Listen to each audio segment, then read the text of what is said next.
प्रिय मित्रों, स्वागत है आप सबका आपके अपने चैनल स्टडी विद प्रदीप पे। दोस्तों, जैसा कि आप सभी लोग जानते हैं कि हम लोग बायोलॉजी की क्लास कर रहे थे, जिसमें हम लोग सुपर ऑब्जेक्टिव नामक श्रृंखला में क्वेश्चन आंसर सॉल्व कर रहे हैं। अब इसमें हम लोगों के सामने जो क्वेश्चन दिए गए हैं वहाँ पे हम लोगों को आंसर करना है और देखना है कि हम 30 में 35 में कितने क्वेश्चन कर सकते हैं। कमेंट सेशन में जा करके उसको बताना है कि मेरे इतने क्वेश्चन सही थे। तो चलिए पहला प्रश्न स्टार्ट करते हैं आज का। आवृत बीजियों में भ्रूणपोष होता है। देखिए, आवृत बीजियों में पूछ रहा है भ्रूणपोष कैसा होता है, आपको ये बताना है भ्रूणपोष कैसा होता है। देखिए, भ्रूणपोष क्या होता है कि जब आपके ओव्यूल के अंदर जाकर के क्या होता है कि एक पालन ग्रेन जाता है और इसमें जाकर के एंट्री करता है, तो एक यन और एक यन उसका दोनों मिलकर के क्या बना लेते हैं, फर्टिलाइजेशन होता है, 2 यन हो जाता है। प्लस इसका न्यूक्लियस जाकर के फिर से जुड़ जाता है और फिर क्या हो जाता है यन, और स्थिति क्या हो जाती है ट्रिपल यन, जिसे हम लोग दो क्या कहते हैं डबल फर्टिलाइजेशन या ड्यूअल फर्टिलाइजेशन, या दूसरे टर्म में इसे क्या कहते हैं त्रिगुणित अवस्था कहते हैं। तो हमारा न्यूक्लियस कैसा होता है यानी भ्रूणपोष कैसा होता है, त्रिगुणित अवस्था में होता है। क्लियर है, आगे चलें।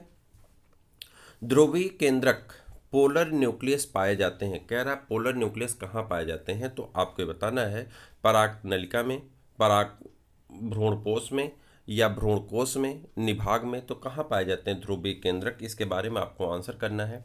जल्दी से बता दीजिए ध्रुवीय केंद्रक कहाँ पाए जाते हैं। तो आप जानते हैं कहाँ पाए जाते हैं ध्रुवीय केंद्रक, आप कहेंगे भ्रूणकोश में पाए जाते हैं।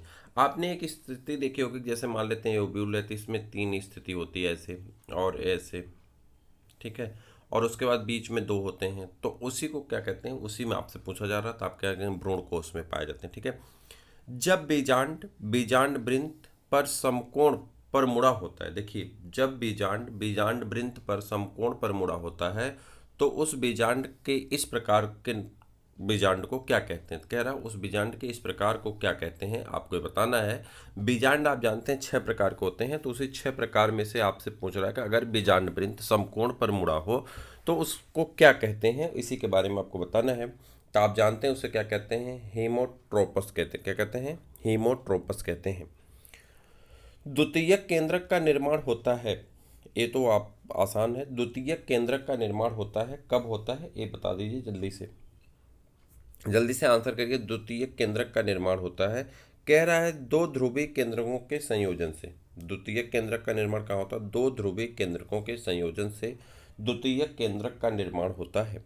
क्लियर है, 2 ध्रुवीय केंद्रकों के संयोजन से द्वितीयक केंद्रक का क्या होता है, निर्माण होता है। चलिए, खुली वर्तिका पाई जाती है। कह रहा है खुली वर्तिका पाई जाती है। वर्तिका क्या होती है, वर्तिका वर्तिकाग्र पढ़े होंगे ना, ओपन स्टाइल। ठीक, तो ओपन स्टाइल कहाँ पाई जाती है, यहाँ फैमिली के नाम दिए गए हैं। कैक्टेसी कुल के पौधे में, पेपे पेपर पेपेवरेसी कुल के पौधे में, मालवेसी कुल के पौधे में, या इनमें से किसी में नहीं। तो आपको आंसर करना है कि कहाँ पे पाई जाती है, जल्दी से आंसर कर दीजिए। तो किसमें है, पेपेवरेसी कुल के पौधों में पाई जाती है। कहाँ पे, पेपेवरेसी कुल के पौधों में पाई जाती है। नर युग्मक तथा द्वितीयक केंद्रक के संयोजन से बनता है। कह रहा है नर युग्मक तथा द्वितीयक केंद्रक के संयोजन से बनता है। क्या बनता है यही आपको बताना है। नर युग्मक तथा द्वितीयक केंद्रक के संयोजन से बनता है, तो इसका आंसर आप करेंगे तो इसका आंसर क्या होगा, भ्रूण केंद्रक बन जाता है। क्या बन जाता है, भ्रूण का केंद्रक बन जाता है, जिसे भ्रूणपोष या भ्रूणपोष केंद्रक कहते हैं। क्या कहते हैं, भ्रूणपोष केंद्रक बन जाता है। द्विनिषेचन यानी डुअल फर्टिलाइजेशन किसकी विशेषता है, डुअल फर्टिलाइजेशन किसकी विशेषता है, तो आपको ये बताना है डुअल फर्टिलाइजेशन किसकी विशेषता है। तो इसका आप आंसर करेंगे तो यहाँ पे आप जाएगा आपका किसका, कैप्सुला का, किसका, कैप्सुला का। ठीक, यहाँ पे 4 जो दिए गए हैं, बाकी सब फर्न है, मॉसेस हैं, और यहाँ पे कैप्सुला फ्लावरिंग प्लांट है, तो इसलिए उसका आंसर हो जाएगा। ठीक है, भ्रूणपोष में स्थित द्वितीयक केंद्रक में नर युग्मक का संयोजन कहलाता है। कहला भ्रूणपोष में स्थित द्वितीयक केंद्रक के नर युग्मक का संयोजन कहलाता है। ध्यान से क्वेश्चन देखिएगा, भ्रूणपोष में स्थित द्वितीयक केंद्रक से नर युग्मक का संयोजन कहलाता है। क्या कहलाता है यही आपको बताना है। 45 का आंसर करिए। उसे त्रिसंलयन कहते हैं, मैंने शुरू में ही बताया आपसे, उसे क्या कहते हैं, त्रिसंलयन कहते हैं। क्या हो, ठीक है, आगे बढ़ जाएं। निषेचन के पश्चात, निषेचन के पश्चात, निषेचन के पश्चात बीजांड काय प्रायः समाप्त हो जाता है, परंतु कभी कभी पतली परत के रूप में रह जाता है इसे कहते हैं। कह रहा है निषेचन के पश्चात बीजांड का प्राय समाप्त हो जाता है, परंतु कभी कभी पतली परत के रूप में रह जाता है, इसे क्या कहते हैं? ये आपको आंसर करना है, जल्दी से आंसर बता दीजिए। परिभ्रूणपोष कहते हैं, पेरिस्पर्म कहते हैं। ठीक है, कैप्सुला में पाया जाता है, पूछ रहा है कैप्सुला में क्या पाया जाता है, यही आपको आंसर करना है। कैप्सुला में क्या पाया जाता है? केंद्रकी भ्रूणपोष पाया जाता है, केंद्रकी भ्रूणपोष पाया जाता है। क्या पाया जाता है? केंद्रकी भ्रूणपोष पाया जाता है। ठीक, निषेचन के बाद बीजांड द्वार, निषेचन के बाद बीजांड द्वार का क्या होता है, ये आपको बताना। निषेचन के पश्चात बीजांड द्वार का क्या होता है, ये आपको आंसर करना है। तो बीजांड द्वार बीजांड द्वार के रूप में ही रह जाता है, बीजांड द्वार के रूप में ही रहता है। अब देखिए करना क्या है आपको कि आप अगर एनसीईआरटी पढ़ चुके होंगे तो ये सारे क्वेश्चन आपको एनसीईआरटी में लाइन लाइन में मिल जाएंगे। अगर नहीं पढ़े हैं तो पूरी एनसीईआरटी मन से आपसे फिर से पढ़ लीजिए। हिंदी वाली, इंग्लिश वाली जो आपको पसंद आए। इंग्लिश का भी प्रैक्टिस पेपर सुपर ऑब्जेक्टिव नाम की ही श्रृंखला से चलता है, तो उस श्रृंखला को भी आप करते रहिए। जीएस का जो आपका प्रैक्टिस पेपर चल रहा है, जीआईसी में 40 क्वेश्चन आपका जीएस का है, तो उसका भी practice paper previous year question paper का चल रहा है। शैव भागवत धर्म आज हम लोग पढ़ने वाले हैं, तो उसकी भी श्रृंखला रोज चल रही है। ये 3 क्लास आपकी रोज चलती है और एक क्लास आपकी कुछ दिन से रुकी पड़ी है लेकिन जल्दी ही स्टार्ट हो जाएगी। वो है आपका प्रीवियस ईयर क्वेश्चन पेपर, जो क्वेश्चन पेपर पूछे गए हैं आयोग के द्वारा और इसके द्वारा, जो कि आप जानते हैं शिल्पी पब्लिकेशन और यूथ पब्लिकेशन के मिक्स क्वेश्चन से चलाए जाते हैं। तो ये चारों श्रृंखलाएं आपके जीआईसी के लिए बेहद महत्वपूर्ण है। अगर आप नए हैं चैनल पे तो ज़रूर सब्सक्राइब करें और इन चारों श्रृंखलाओं का आनंद लेते रहें। अगर आप हिंदी मीडियम में करना चाहते हैं तो ये वाला वीडियो आपके लिए है। अगर आप इंग्लिश मीडियम की प्रैक्टिस करना चाहते हैं तो इंग्लिश मीडियम वाला वीडियो आपके लिए है। यदि आप जो है जीएस की प्रैक्टिस तो आपको करना है 40 क्वेश्चन के लिए, तो जीएस सबके लिए है। हिंदी मीडियम में जीएस है तो आप आराम से हिंदी मीडियम का जीएस वहाँ से कर सकते हैं। चलिए अब आगे बढ़ जाते हैं। तो यहाँ पर बात हो रही थी निषेचन के बाद बीजांड द्वार जो है वो कैसा रह जाता है, तो बीजांड द्वार के रूप में ही रह जाता है। ठीक है, आगे बढ़ जाए। निलंबक, निलंबक की सबसे ऊपरी कोशिका को कहते हैं, निलंबक की सबसे ऊपरी कोशिका को कहते हैं। आपको बताना है निलंबक की सबसे ऊपरी कोशिका को कहते हैं, क्या कहते हैं, ये आपको आंसर करना है। तो जल्दी से बता दीजिए क्या कहते हैं। हास्टोरियल कोशिका कहते हैं। क्या कहते हैं? हास्टोरियल कोशिका कहते हैं। कह रहा है कैप्सुला में निषेचन क्रिया में होता है, कैप्सुला के निषेचन क्रिया में होता है, क्या होता है? द्वितीयक निषेचन और त्रिसमेकन। ठीक, द्वि निषेचन होता है। ठीक है, कैप्सुला में क्या होता है? द्वि निषेचन होता है। त्रिगुणित यानी 3n संरचना होती है, त्रिगुणित यानी 3n संरचना जो आपकी होती है वो होती है, क्या होती है यही बताना है आपको। आवृतबीजी पौधों का भ्रूणपोष होता है। क्या होता है? आवृतबीजी पौधों का भ्रूणपोष होता है। आवृतबीजी पौधों का क्या होता है? भ्रूणपोष होता है। ठीक है, आगे बढ़ जाएं। निषेचन के बाद बीजांड के अंतः अध्यावरण से बनता है, निषेचन के बाद, निषेचन के बाद बीजांड के अंतः अध्यावरण से बनता है, तो क्या बनता है ये आपको बताना है। क्या बनता है? अंतः कवच बनता है। क्या बनता है? अंतः कवच बनता है। ठीक है, बीज चोल या एरिल लीची में खाया जाने वाला भाग संरचनात्मक दृष्टि से है। कह रहा है बीज चोल या एरिल लीची में खाया जाने वाला भाग है, संरचनात्मक दृष्टि से है। क्या है संरचनात्मक दृष्टि से? तो इसी को आपको बता देना है क्या है। तो संरचनात्मक दृष्टि से बीजांड वृंत से उत्पन्न मांसल ऊतक है, बीजांड वृंत से उत्पन्न मांसल ऊतक है। ठीक, अरंडी के बीज में बीजांड द्वार के चारों ओर स्थित, अरंडी के बीज में बीजांड द्वार के चारों ओर स्थित सफेद अतिवृद्ध को कहते हैं।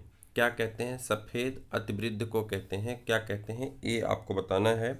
ये है आपका 54 का आंसर करना है आपको। 54 का आंसर क्या हो जाएगा? बीज चोलक। क्या कहते हैं? बीज चोलक। क्या कहते हैं? बीज चोलक। ठीक है, आगे बढ़ जाएं।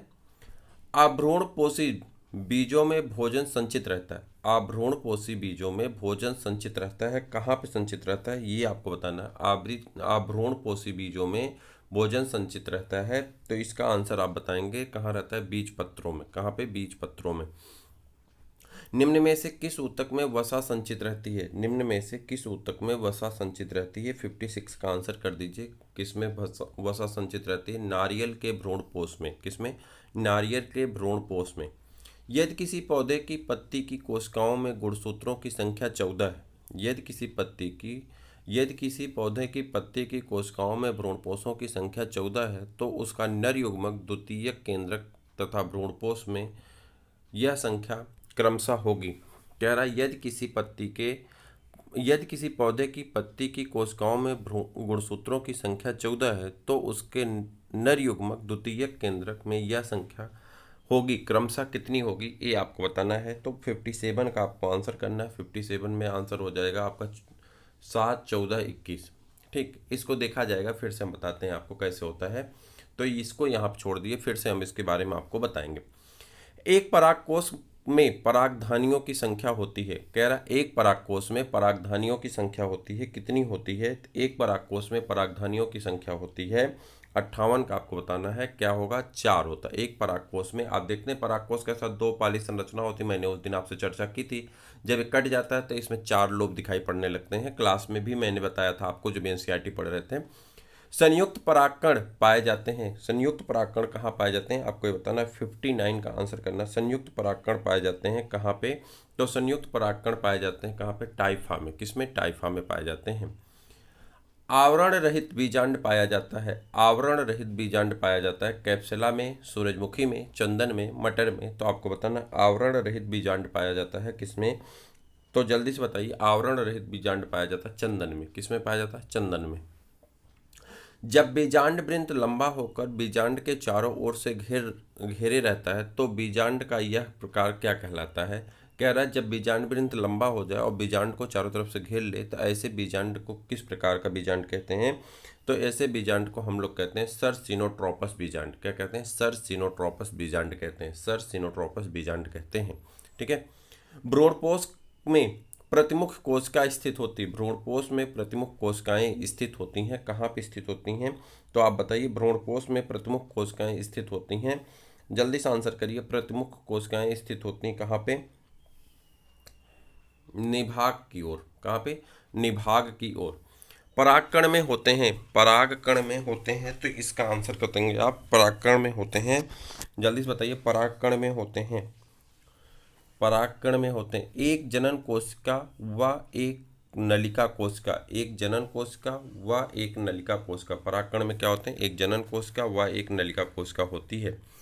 चलिए, नर युग्मक तथा अंड या मादा युग्मक के संयोग को कहते हैं। कह रहा नर युग्मक तथा अंड या मादा युग्मक के संयोग को कहते हैं। क्या कहते हैं ये आपको फिर से बताना है। क्या कहते हैं? तो जल्दी से बता दीजिए। नर युग्मक तथा अंड या मादा युग्मक के संयोग को कहते हैं। जल्दी से बताइए क्या कहते हैं इसको। तो इसको कहते हैं उभय मिश्रण। क्या कहते हैं? उभय मिश्रण कहते हैं। क्या कहते हैं? उभय मिश्रण कहते हैं।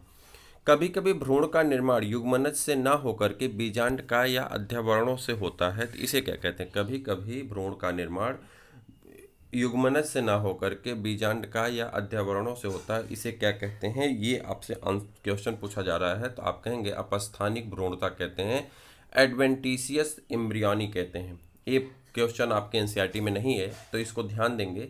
अपस्थानिक भ्रूणता कहते हैं इसे। ठीक है, आगे बढ़ जाते हैं। थोड़ा सा ये प्रॉब्लम आ रही होगी कि आपको स्पष्ट नहीं दिखाई दे रहा होगा। आप अपने उस पर जा करके क्या कहते हैं 3 डॉट होती ना यूट्यूब पे ऊपर 3 डॉट, तो वीडियो के ऊपर ऐसे 3 डॉट आपको दिखाई पड़े, जैसे ये दिखाई पड़ रहा है ना, तो जैसे जहाँ पे उसको जा करके आप इस पर टिपेंगे तो नीचे देता है कि उसको वीडियो की क्वालिटी आप 240 या 360 कर देंगे तो आपको स्पष्ट दिखाई पड़ेगा। मैं बहुत जल्दी इसे टाइप करके लाऊंगा तो आपके लिए उतनी दिक्कत नहीं होगी।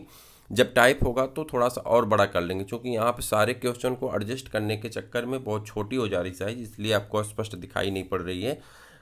नेक्स्ट वीडियो से या अगले वीडियो से हम कोशिश करेंगे कि वो आपको स्पष्ट दिखाई पड़े। ठीक है, चलिए आगे उसको छोटे छोटे सेशन किए जाएंगे और पास कर लिए जाएंगे तो हो जाएगा। ठीक, ऑप्शन को पास कर लेंगे तो हो जाएगा। हिंदी इंग्लिश दोनों लिखने के चक्कर में वो गड़बड़ हो जाता है आपका।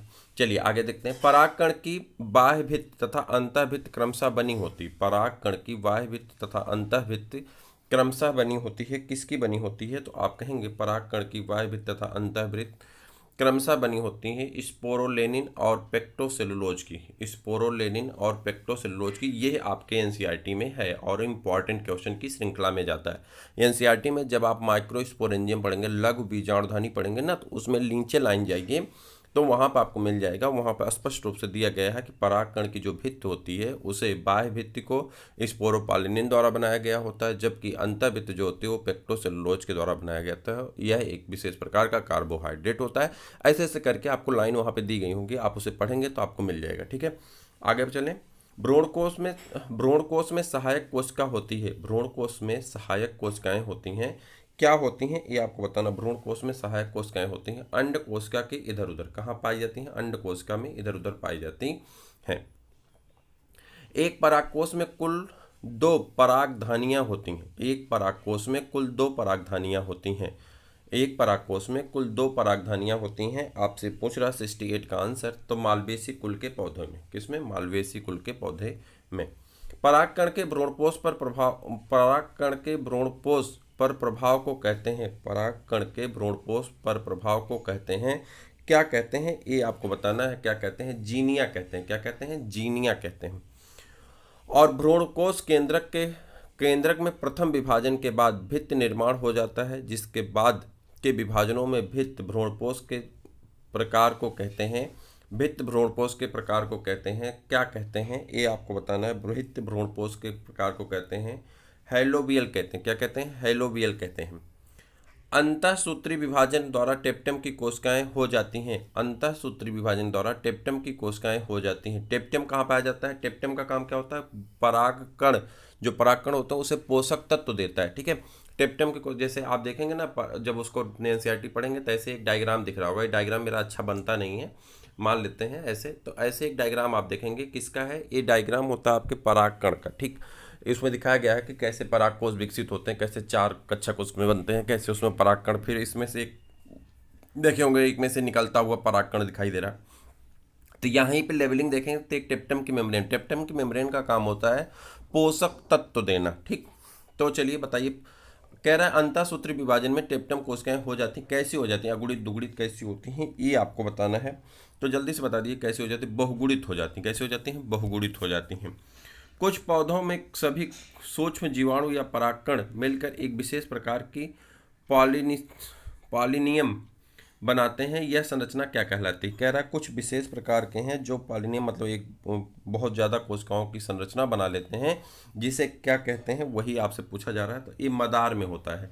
ठीक है, मदार का उदाहरण आपके बुक में भी दिया गया है। मदार के बारे में आपके बुक में चर्चा की गई है, तो आप वहाँ से मदार के बारे में पढ़ लीजिए। ये एनसीईआरटी में ही दिया गया है, कहीं बाहर नहीं। ठीक है, तो एनसीईआरटी पढ़ लेंगे तो आपको वहाँ पे मिल जाएगा मदार के बारे में पूरी जानकारी। आगे बढ़ जाएं। एक अध्यावरणी बीजांड पाया जाता है। एक अध्यावरणी बीजांड पाया जाता है। कहाँ पाया जाता है? सूरजमुखी में। कहाँ पाया जाता है? सूरजमुखी में पाया जाता है। और दीर्घ बीजाणु जनन यानी मेगा स्पोरोजेंसिस की क्रिया में दीर्घ बीजाणु मात्र कोशिका यानी मेगा स्पोर मदर सेल का अर्धसूत्री विभाजन में बने 4 दीर्घ बीजाणुओं में से 3 नष्ट हो जाते हैं, एक क्रियाशील रहता है। यह प्रायः होता है। फिर से देखते हैं। दीर्घ बीजाणु जनन में यानी मेगा स्पोरोजेंसिस की क्रिया में जब 4 मात्र कोशिकाएं बनती हैं, जब ऐसे सेल का डिवीजन होता है, पहला अर्धसूत्री विभाजन होगा तो 2 कोशिकाएं, फिर अर्धसूत्री विभाजन हो जाएगा तो कितने, फिर अर्धसूत्री विभाजन होता है तो कितनी, द्वितीयक अर्धसूत्री विभाजन में 4 कोशिकाएं हो गई। 4 कोशिकाएं जब आपस में होती हैं तो ये सभी अपना नष्ट होकर के अपना सारा साइटोप्लाज्म एक कोशिका को दे देती हैं। तो कह रहा है जो एक कोशिका बनती है और 3 नष्ट हो जाती हैं, तो एक जो क्रियाशील रहती है वही क्या कहलाती है, उसी के बारे में आपको बताना है कि एक जो क्रियाशील है उसे क्या कहते हैं। तो उसे कहते हैं बीजांड द्वार की ओर। वो कहाँ पाई जाती हैं? बीजांड द्वार की ओर पाई जाती हैं। और सूरजमुखी हेलियंस एनस में पाया जाता है। तो आपको बता दिए सूरजमुखी में क्या पाया जाता है। ये लास्ट क्वेश्चन है इस सेगमेंट का। तो सूरजमुखी में स्वपरागण और परपरागण दोनों होता है सूरजमुखी में। तो आपका ऑप्शन हो जाता है ए और बी, दोनों आपका सही हो जाता है। इस प्रकार से आज के सेगमेंट में आपके 35 क्वेश्चन थे। कितने आपको अच्छे लगे, कितने आपके लिए महत्वपूर्ण थे, आप इस बात को समझ सकते हैं। तो फिर जल्दी से चैनल कर लीजिए सब्सक्राइब, दोस्तों कर दीजिए शेयर। फिर मिलते हैं किसी और वीडियो में, तब तक ले दीजिए इजाज़त। नमस्कार।